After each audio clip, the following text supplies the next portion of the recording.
Hello everyone, आज हम BSc part second का paper third electronic and solid state devices का लेक्चर 7 स्टार्ट कर रहे हैं। इसमें आज हम फिल्टर्स के बारे में पढ़ेंगे। हेलो एवरीवन, आज का हमारा टॉपिक है फिल्टर्स। लास्ट जो हमारे लेक्चर्स थे उसमें हमने रेक्टिफायर्स के बारे में पढ़ा था और हमें पता है रेक्टिफायर्स का जो जॉब होता है वो एसी को डीसी में कन्वर्ट करना होता है। प्रीवियस लेक्चर्स में हम प्रीवियस वीडियोस में डिस्कस कर चुके हैं कि जब भी हम रेक्टिफायर से एसी को डीसी में कन्वर्ट करते हैं तो हमें आउटपुट पे कंप्लीट डीसी नहीं मिलती, हमें उस डीसी में एसी का कंपोनेंट भी मिलता है। ठीक है, और ये जो कंपोनेंट है एसी का जो कंपोनेंट है उसको हटाने के लिए आउटपुट पे से हम फिल्टर्स का प्रयोग करते हैं। ठीक है, फिल्टर मतलब उसको छानना, उसको अलग कर देना, एसी के पार्ट को अलग कर देंगे और डीसी के पार्ट को अलग कर देंगे। एक्चुअल जो हमें चाहिए वो डीसी चाहिए, तो उस डीसी में से जो एसी का जो पल्सेटिंग पार्ट आ रहा है, वो जो रिपल आ रही है, उस रिपल को ख़त्म करना ही फिल्ट्रेशन है। और जो इलेक्ट्रॉनिक डिवाइसेस जो ये जॉब करते हैं उसको हम फिल्टर्स कहते हैं। तो इन electronic devices direct current with a very small ripple factor is needed. कि हमारे अब तक जो रेक्टिफायर्स से हाफ वेव और फुल वेव की बात करी थी विदाउट रेक्टिफायर्स विदाउट फिल्टर्स, तो उसमें रिपल्स बहुत ज़्यादा आ रहा था। लेकिन इलेक्ट्रॉनिक डिवाइसेस में हमें जो डायरेक्ट करंट है जो कि टाइम के संग कांस्टेंट होना चाहिए, हमें इस तरह का आउटपुट चाहिए। ठीक है, लेकिन इस तरह का आउटपुट नहीं मिल रहा है, टाइम के संग जो कांस्टेंट हो, हमें उसमें बहुत रिपल मिल रहा है। तो हमें ऐसा आउटपुट चाहिए जिसमें रिपल की मात्रा बहुत ही कम हो। तो उस रिपल को हटाने के लिए हम फिल्टर्स यूज करेंगे। To achieve this the alternating component from the pulsating output current has to be removed. This process is called smoothing और the electrical circuits use for it are called filter. Smoothing filters कहते हैं इनको, कि इनको हम easily इसमें से AC का पार्ट जो है वो रिमूव कर पाएँ। सो फिल्टर्स जो होते हैं वो किसका कॉम्बिनेशन होता है, किस तरह से इलेक्ट्रॉनिक फिल्टर्स बनते हैं। तो filters circuit consist of combination of inductance coil and capacitor C. ठीक है, तो एक्चुअली फिल्टर्स हैं क्या, एल और सी का, एल एंड सी का कॉम्बिनेशन है या इंडिविजुअल है। ठीक है, वैसे तो फिल्टर्स बहुत तरीके के होते हैं, लेकिन जो मेन फिल्टर्स हैं वो 4 तरीके के हैं जो हम पढ़ेंगे, जिनके बारे में। तो they are 4 types of filters: shunt capacitor filter, series inductor filter, L section filter and pi section filter.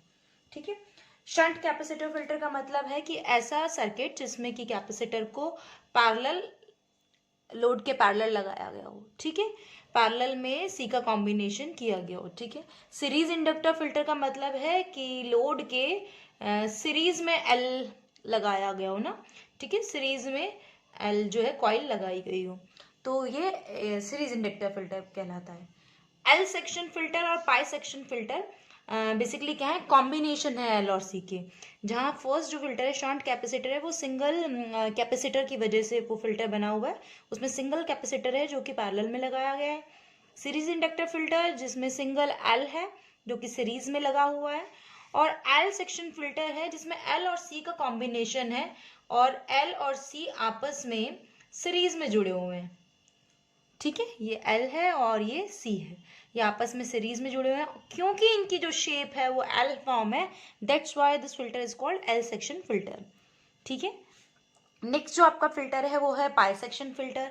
Pi section filter में क्या है, एल और सी का कॉम्बिनेशन है, लेकिन इसमें 2 सी हैं और 1 एल का कॉम्बिनेशन है। और किस तरीके से है, ये इस फॉर्म में इस कॉम्बिनेशन हुआ है कि 2 सी लगाए हुए हैं और उनके बीच में एल जुड़ा हुआ है। ठीक है, क्योंकि ये जो सर्किट है या ये जो स्ट्रक्चर है इसका, ये इसकी शेप पाई जैसी है, that's why this filter is called as pi section filter. ठीक है, तो इंडिविजुअली हम इनको आगे पढ़ते हैं कि इनमें बेसिकली होता क्या है, कि शंट कैपेसिटर फिल्टर से कितना फिल्ट्रेशन हो रहा है, कितना एसी कंपोनेंट रुक रहा है, या कितना रिपल कम हो रहा है। ऐसे ही सीरीज इंडक्टर में कितना रिपल कम हो रहा है, या एल और पाई में कितना फिल्ट्रेशन हुआ है कि आउटपुट में डीसी फॉर्म आ रहा है, एसी फॉर्म नहीं आ रहा है, या कौन सा इनमें बेटर फिल्टर है जिसमें कि रिपल का जो है रिपल कम है। बेसिकली जो हमारी रिक्वायरमेंट है वो है कि ऐसा फिल्टर हो जिसमें रिपल जो है वो कम हो जाए। अब इन जो फिल्टर्स प्रोसेस में जो हमारे एलिमेंट, बेसिक एलिमेंट यूज हो रहे हैं वो क्या है, एल और सी, इंडक्टेंस कॉइल और कैपेसिटेंस, ठीक है। तो हम नेचर जानना चाहें कि इनसे हो क्या रहा है, हमने एल और सी का कॉम्बिनेशन क्यों लिया है, एल और सी का डीसी और एसी पे क्या इफेक्ट, बेसिकली हमारे पास सिग्नल कैसे हैं, एसी और डीसी, इनपुट पे हमारा एसी दे रहे हैं और आउटपुट पे हमें डीसी मिल रहा है प्लस एसी के फॉर्म में मिल रहा है, तो एसी और डीसी पे एल और सी का क्या इफेक्ट है। तो इसके लिए हमें क्या जानना पड़ेगा कि इनका नेचर क्या है एलिमेंट्स का। तो एलिमेंट्स ऑफ फिल्टर प्रोसेस, तो पहला एलिमेंट जो हमने यूज किया है वो है इंडक्टेंस कॉइल, ठीक है, एल यूज किया हुआ है। और इंडक्टेंस कॉइल का जो एक्सेल होता है, जिसे कि रिएक्टिव इंडक्टेंस कहते हैं, एक्सेल जो होता है उसकी वैल्यू कितनी होती है, एक्सेल इज इक्वल टू होता है ओमेगा एल, ठीक है, एंड ओमेगा इज फ्रीक्वेंसी जो कि 2πf के बराबर होती है, ठीक है। अगर हम डीसी की बात करें, for DC f is equal to 0, क्योंकि डीसी क्या है, टाइम कांस्टेंट है, फ्रीक्वेंसी क्या होगी, टाइम के संग चेंज नहीं हो रही है, कांस्टेंट है, तो डीसी के लिए फ्रीक्वेंसी क्या होगी, 0 होगी। एफ 0 होगा तो एक्सेल कितना हो जाएगा, 0 हो जाएगा, ठीक है, एक्सेल इज इक्वल टू 0 हो जाएगा। तो मतलब 0 रिएक्टेंस प्रोवाइड करवा रहा है ये डीसी को, जो इंडक्टेंस कॉइल है। और बट फॉर एसी, एफ जो है एसी के लिए तो 0 नहीं होगा, टाइम के संग चेंज होगा। अगर एफ 0 नहीं होगा तो एक्सेल भी 0 नहीं होगा। तो for AC f is not equal to 0, that's why XL is not equal to 0। इसका मतलब जो कुछ ना कुछ फाइनाइट वैल्यू रिएक्टिव जो है इंडक्टेंस कॉइल प्रोवाइड करा रही है एसी सिग्नल्स को। ना ऐसे ही कैपेसिटेंस की बात करें कि जो कैपेसिटर की जो कैपेसिटेंस है, कंडेंसर जो लगाया हुआ है, वो कैसे एसी और डीसी पे इफेक्ट डाल रहा है। तो अगर हम बात करें रिएक्टिव जो है आपका कैपेसिटिव रिएक्टेंस जो है, प्रतिघात जो है, संधारित्र प्रतिघात जो है वो कितना होता है, सी के लिए कितनी होती है वैल्यू, 1/ओमेगा सी, अगेन ओमेगा की वैल्यू 2πfc। अब डीसी के लिए एफ इज इक्वल टू 0 होगा, ठीक है, एफ इज इक्वल टू 0 होगा, इट मीन्स 1/0 इज इनफाइनाइट, तो एक्सी कितना प्रोवाइड कराएगा, इनफाइनाइट रिएक्टेंस प्रोवाइड करवाएगा। इसका मतलब डीसी तो डीसी को एक तरीके से एसी जो कैपेसिटर है क्या करेगा, ब्लॉक करेगा, ठीक है। और वहीं एसी के लिए क्या हो जाएगा ये वैल्यू, क्योंकि कुछ ना कुछ फाइनाइट वैल्यू होगी, हाँ, तो वो मिनिमम वैल्यू आएगी, तो एसी को पास ऑन करेगा। अगर हम इनको कहना चाहें इस तरीके से, तो इस तरह से लिख सकते हैं हम, फिल्टर एलिमेंट्स, डीसी सिग्नल और एसी सिग्नल पे इनके क्या इफेक्ट आ रहे हैं।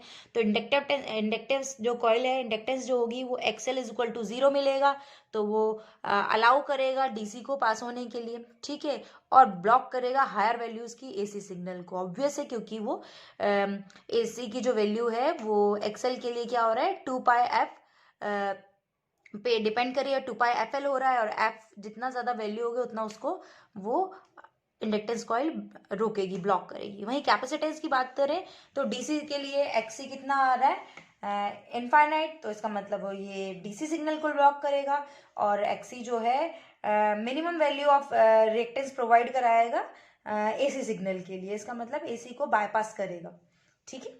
तो ये दोनों जो एलिमेंट्स हैं इंडक्टेंस कॉइल के, वो सॉरी फिल्टर एलिमेंट्स के, इंडक्टेंस और कैपेसिटेंस, ये डीसी और एसी पे इस तरह से इफेक्ट डालते हैं ना, इसीलिए हम इंडक्टेंस कॉइल को सीरीज में जोड़ते हैं, और कैपेसिटर को जोड़ने का जो है वो कैपेसिटर को हमेशा लोड रेजिस्टेंस के हम पैरेलल में जोड़ते हैं।